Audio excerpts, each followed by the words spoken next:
strategy, design, marketing, UX, digital. development.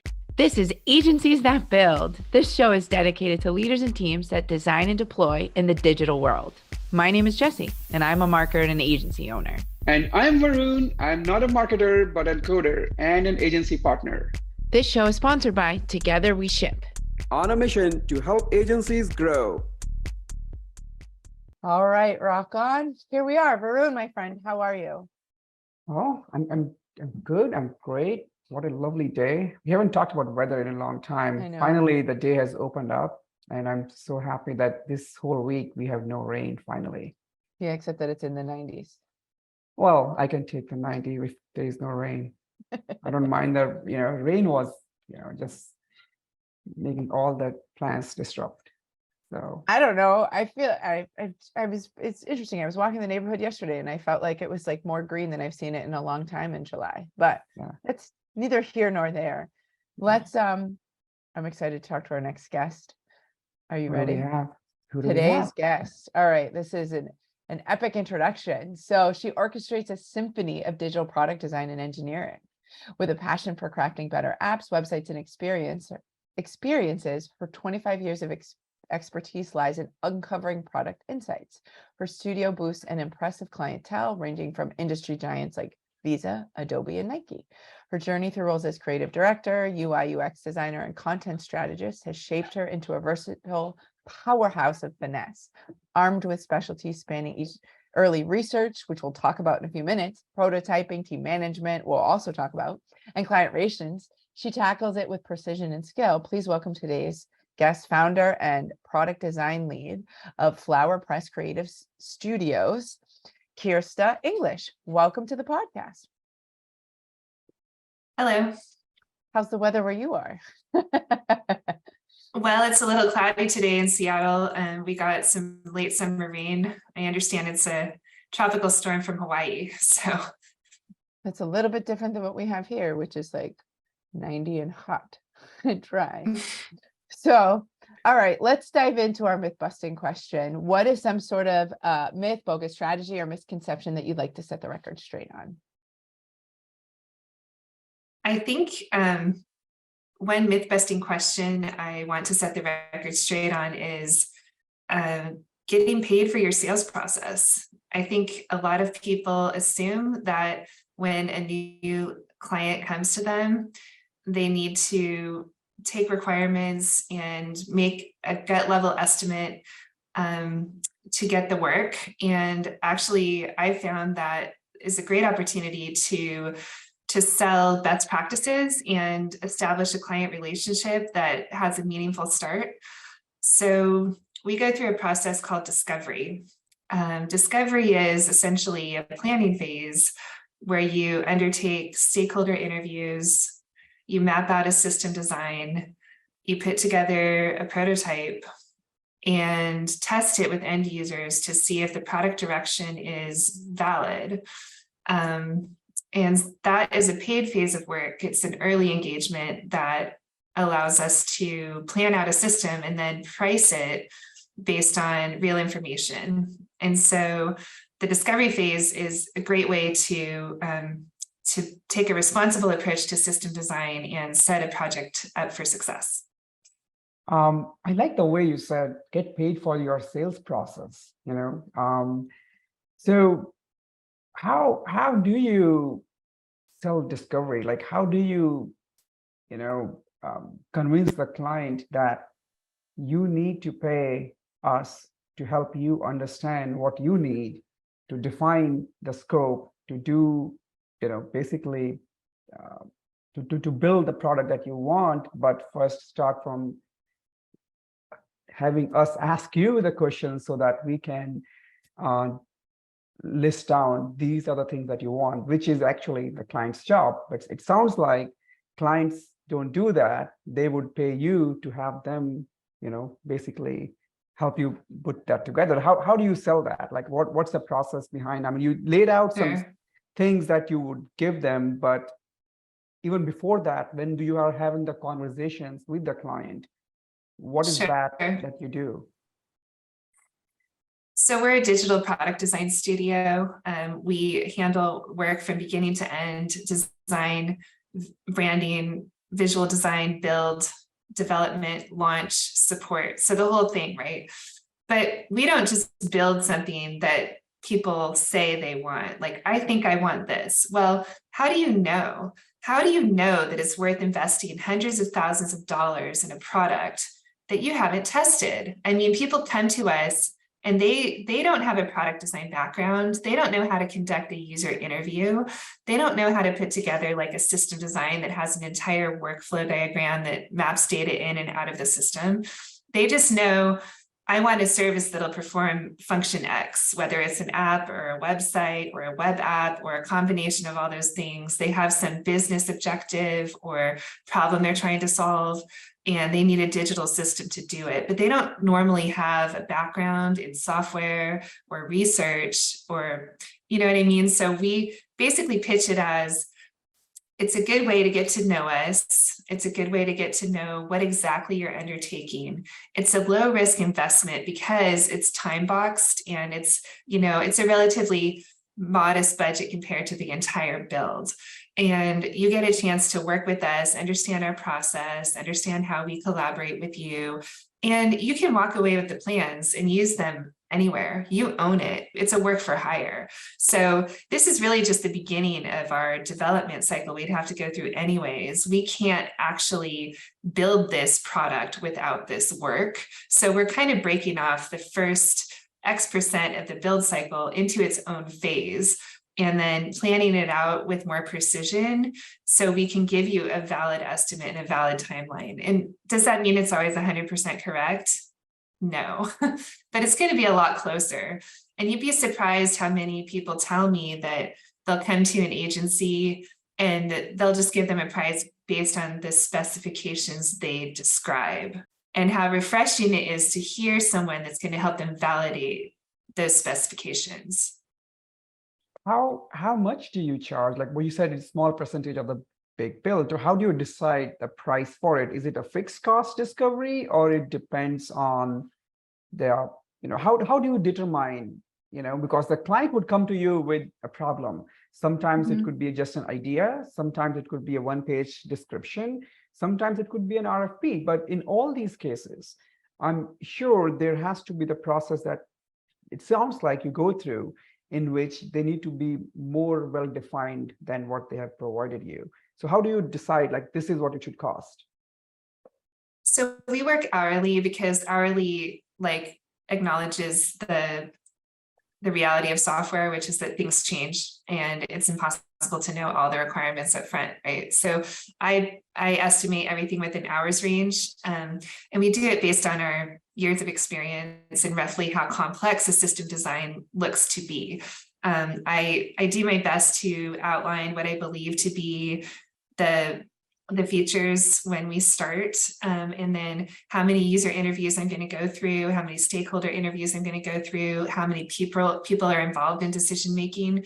And so I do an hours range. I mean, it could be anywhere from, let's say, 100 to 300 hours to go through this process.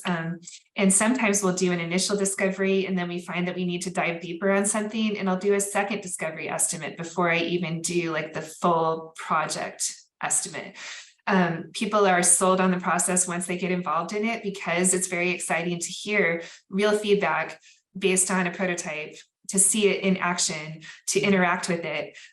They start to get very excited, and they want to know more. And then they realize that like having this upfront research also helps with fundraising. So investors are very excited to see that someone's gone through this process early on. It shows planning, it shows thought, it shows responsibility. And then we're able to validate ideas before we spend all the money to build out the system. I mean, it's a fraction of the cost when you think about it. Makes sense. Who does that in your team? Is it like you, or you have team who is, because I'm assuming that requires some skills as well to talk and navigate that discussion with the client to help them understand the need for this. That's correct. I do the sales for the most part on my team, but I do have UX designers and product designers that work with me to map out system designs. And so, user interviews are generally like a two-man process, right? So I'll have a call not dissimilar to what we're on now, where we talk face to face about a problem. It is recorded, so I don't have to take meeting notes, and it'll be me and another UX designer talking about the project, asking questions. If it's a stakeholder interview, they generally know their audience very well, so they just talk through all the challenges, what's working, what's not working. Some of these are businesses who have launched a product and had some type of failure. Some of these are businesses that haven't even started yet and they just have an idea. So we'll talk through either a real world scenario or their understanding of a real world scenario, so we can download as much information as possible to our brains before we get going on the design plan. And then we map out a design plan, we talk about it, we work through it, and then at some point we get a prototype together that we feel good about, and we'll get that in front of potential customers. And so let's say I'm working on a two-sided marketplace. I'd want to have representatives of each type of user, 3 to 5 people, each type of user we generally want to talk to, because you know what, that pulls out design patterns, issues, boulders in the road. It's not going to check every micro interaction. It's not going to check like very deep features. This is high level planning we're talking about, enough to give a confident development estimate. With attracting clients, I know we talked a little bit in the prep call about how you guys market to, I think you said people, not companies, which I really like that approach. I'd love to hear a little bit more, because one of the things, especially with a lot of the agencies that we've chatted with, there's a little bit of a roller coaster happening in the market right now with people and work and coming and going. Love to hear a little bit about your process. And I know, because you guys have worked with all kinds of different, and you just listed a bunch, all kinds of different shapes and sizes from companies. How marketing to people, is there something that you do differently with that? Like, talk us through that a little bit. So reputation builds, right? So I've been working in the industry, like you said, for 25 years. I started this business on the side of my full-time job. I worked at Nike. I built up relationships. I worked for other in-house design roles. Over the course of many years, I spent time in Silicon Valley. With each new job, I collected new contacts. I built up my network. I was freelancing on the side of my full-time job for 5 years, so doing all of the work to build up a personal network and a reputation. I went off on my own in 2006 and built up my team from there. And I think reputation has a lot to do with it. People just trusting your ability to see a project through and like deliver reliable results. Over the years, I've had a personal mission to take on projects that help people. So I've done a lot of work in healthcare, education, personal development, mental health, athletics, tracking, systems, just various tools that allow people to improve themselves. And so I think within the community of people who are trying to make a difference, there's also a network of referrals that happens. People find past projects on Clutch or on various review websites, and they'll see similarities in those verticals. So I think the main thing is building a network, staying in touch, continuing to reach out and let people know you're around, launching projects, showing successful project launches is a good way to make sure you have repeat business. And then I think like continuing to have relationships with customers, because the easiest thing to sell is to an existing customer. So a new phase of work and enhancement, letting them know that some software is getting out of date, might negatively impact their service. Those are all ways that you can upsell additional work. And I find that upselling work is the easiest way to get new work, because if you identify needs and offer to solve those needs, like identify problems and also offer to fix those problems, that's one of the best ways to make sure you have ongoing work. Existing customers are easiest to sell. This is so true. And I would love to dive a little more deeper into how do you go about that? Like, what would be the best way to stay in touch, other than just saying, once in a while? Like, do you use any tools or techniques to make sure, like, over time, like you have been around for so many years, I'm assuming you have plenty of clients to stay in touch with. Do you have an account management team? Do you do that relationship management yourself? Do you use a CRM? How do you actually make sure that you are connected to everybody? Like one is, of course, we have LinkedIn where you can stay active and keep posting and stay connected with them. But I'm assuming that you need to do more than just LinkedIn, because who knows who is following Give us you the or looking inside at. the inside tip outside of emails. Yes, I'm going to hold up a return holiday card here. This came back to me because the address was wrong, but every year I send out a physical holiday card to 300 past clients or contacts. I Wow. write personal notes in each one. We do the address research on LinkedIn because people move companies. And so when I say I market to people, not companies, I mean, this person moved from this company to the next company. They still got a holiday card from me at the new company, like, at their desk, physically in person. And so we try to do a fun holiday card. I come up with something custom. I sometimes include like our awards in there. Our website is always updated at that time to make sure like our latest work is up there. So if they want to check it out, I include a Starbucks card.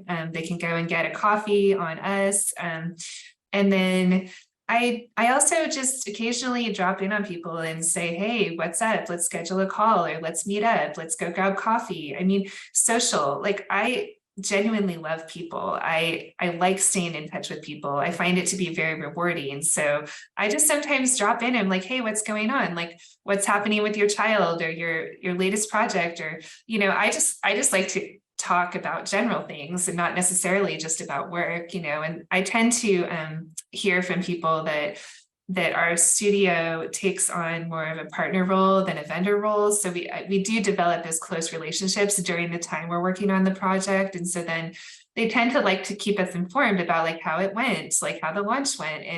And we also, like, for people that don't have an in-house team, we handle maintenance. And so I think that connection, I mean, every month we're doing something like, what do you want us to work on next month? Like, do we stay within this certain budget? Like, do we take on new features? And if it's a big feature push, we'll plan out a separate estimate for that. But I mean, I have to say that, clients I worked for 10 years ago, I mean, I could still call up and be like, hey, what's up? Did you get our card? I mean, because I'm still in touch like every year, at least one time, right? So that's amazing. I think it's never underestimating the power of your network in a lot of ways, and not necessarily using that network for networking, but also the relationship piece of it. You said something that was interesting. It's and I actually am a culprit of this. Like, I use the word partner and vendor interchangeably, and I probably shouldn't, because you said partner, we're a partner, not a vendor.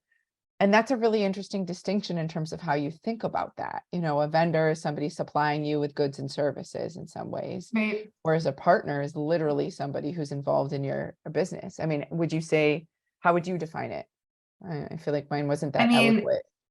I think a partner is someone who's personally invested in the success of the brand and the project, to the point where you operate as if you're a business owner. You operate and make decisions and give advice as if it's your company to run and your company to launch. And if you feel like personally invested in the success of the project, you make different decisions. It's just a fact. Like, you look for ways to streamline features that are maybe rudimentary. You look for ways to escalate features that are interesting. You look for ways to save money where you can, spend money where you should, advise them on connections they could make. I mean, one example is we're launching a project soon, which is like a networking platform for the trades. It's a hiring platform for the trades called Real Work. And specifically, they're trying to bring a better platform to the trades because, for example, LinkedIn doesn't even have a place to put your licenses and certifications that are required to hire people and have them on a job site. I mean, you can have an insurance problem if you have people on a job site if they don't have a certain license or certification. So, for example, I pulled people out of my personal network in the Bellevue School District to connect them with this project because they're trying to let high school kids know that the trades are a viable pathway for careers. So I got us a meeting with the local school district to talk to the CTE director. I set up a meeting with, like, we go and ski in North Central Washington, and I happen to know my neighbor over there is like a superintendent of the school district in that. And so he's connecting us with that CTE instructor as well. So when you operate as a partner, you look for ways to not only build out the physical digital product, you look for ways to help the business succeed. You make connections, you know, so. When you're, and I agree, like that makes perfectly, it's having that vested interest in the success of who you're working with in a lot of ways, regardless of, you know, the outcome. Well, you want the outcome to be positive. How do you, as a partner in those instances, deal with when there might be a difference of opinion? Is it there a lot of times how do you navigate that? Because I feel like that sometimes is a challenge for agency owners or participants, you know, in projects. They're like, well, we think that's a terrible idea. You're not going to say that, but you are going to say it. You know, do you have any tips or tricks or insights on as what works well for you in those circumstances? I guess it depends on the context, how I would answer that question. I think if you're talking about a product feature that I think is a horrible idea, then I need something to back it up. So user research is the answer to that. Get it in front of some people, do an A/B test, you know, map it out one way and the other and see which one is better. And you might be wrong. Your opinion might be wrong. You might be right too. And if you have something to back it up, then that's a good way to convince your client. Ultimately, like the client's paying the bills, it's the client's company. So ultimately, you know, if you have a difference of opinion, they're the one who's ultimately going to probably win in that situation. However, if you have a good relationship and they trust your expertise, what they're paying you for is your knowledge in this area, right? So if it's an area where you're talking about a product decision, for example, making a user profile public by default as opposed to private, you know, let's say the setting is turn it on to make it public versus turn it off to make it, turn it on to make it private versus public. Okay, let's say it rolls out public and they have to turn it off to make it private versus the other way. The client's going to want it public because they want as much stuff out there as possible. Let's say this is for kids. Should a profile be public for kids? I would argue no. This has really happened to me. You know, and so we went back and forth through like a bunch of conversations. We got it in front of parents. Yeah. For those listening, I'm making like a shocked face. So yeah. So I mean, this type of thing where the business has a direction and you have a direction, the best you can do is bring evidence that the decision may not be right. And that might come in the form of user interviews. It might come in the form of research. Ultimately, you have to bring it to your client and have them make the decision. If it's like a moral problem or you have an issue with it, I mean, you always have the option to walk away from an engagement if it's not working, and that absolutely can happen. So it's part of your job to navigate those situations. And I think that applies to almost any situation in life in general, because I mean, I say life, but I mean, in professional, I think I recently, because it just occurred to me because it happened very recently with me in my internal team. You know, I was talking to my sales lead and we were talking about, you know, we had to buy, you know, for the sales strategies, we need to buy a list, we need to subscription of a platform, which is super expensive, like, and we need approvals for that. And she was like, we need to take approvals from the other partners, but I don't know if it is going to be very, you know, it may not be accepted. And I said, you know, it doesn't matter if, and more than exception, it is like, you know, if it is going to succeed or not, if this decision that we'll make, it will bring us the results that we want. But at that point, the idea is like, it doesn't matter if the decision is going to be right or not. The evidence that we have so far, like we have tried all these things, that has not worked. And we have heard and we have seen the research that this platform has brought enough results. So based on that information and data, this is the best decision we can make at this point. So to your point, like evidence-based decision is the way when you don't have certainty, and you will never have certainty what will feature will have. Like how will this decision, you know, carve out? Who knows? But at least for now, this is the best we can do. So decision has to be made. We you know, you make it or somebody else makes it. and who, whatever happens next, who knows? But there has to be a way to move forward. So that's a good point. I want to pivot our conversation a little bit because I know you do a lot of work as a female founder and advocacy around female founders. And I'd love to hear some tips as a female founder that you may have, as people who I feel like it's a lot more accepted than it's been in the past, but I know it's something that is a platform of yours. So I'd love to hear a little bit about your thoughts and, those females or others who identify as something other than male, thoughts that you have around that or tips that you may have to share. Sorry, Varun. Sorry, not sorry, I'm asking. Yeah, I happen to be a woman who founded a studio. I've gotten a lot of attention for this in the last 10 years because it kind of became more of a hot topic in the community in general. I did speak at Stanford a few years ago about women in entrepreneurship and starting a business in tech. And I actually worked on a platform called Geek Girl Careers, which was all about finding your way in the tech world as a woman. I think, the biggest thing to keep in mind is focusing on the work and the outcomes and just putting in the time and effort and not necessarily worrying too much about, are you male? Are you female? Are you purple? Are you white? Who cares? I mean, it's honestly, it just comes down to like doing the best work. And I guess if people find me and they want to hire me because I'm a female business owner, I will absolutely support that. I do support other women. I hire women whenever I can, for sure. Like in our team, we have, a pretty good mix of men and women on the team. And I think it's great to see women pursuing these professions that were traditionally male. There is a lot of room for women in tech for sure, especially, just that intuitive sense. I think like the intuitive sense of what people need and that caregiving sense that women have, that's like so instrumental to our role in general as, caregivers and mothers. I think it translates well to the workplace, especially when you're looking to develop tools for humans and develop tools that are easy to use and that communicate well with people. And so just that intuitive female sense of, what's right, what's wrong, like what works, what doesn't. And then that just persistent drive and organization and like hitting it hard and like putting in the work and like being just really fierce. I mean, that's a trait I see in the women I hire and the women I collaborate with. And men are very, very talented as well. I mean, I have a lot of men on my team and I support people who are talented and who put in the work. I think,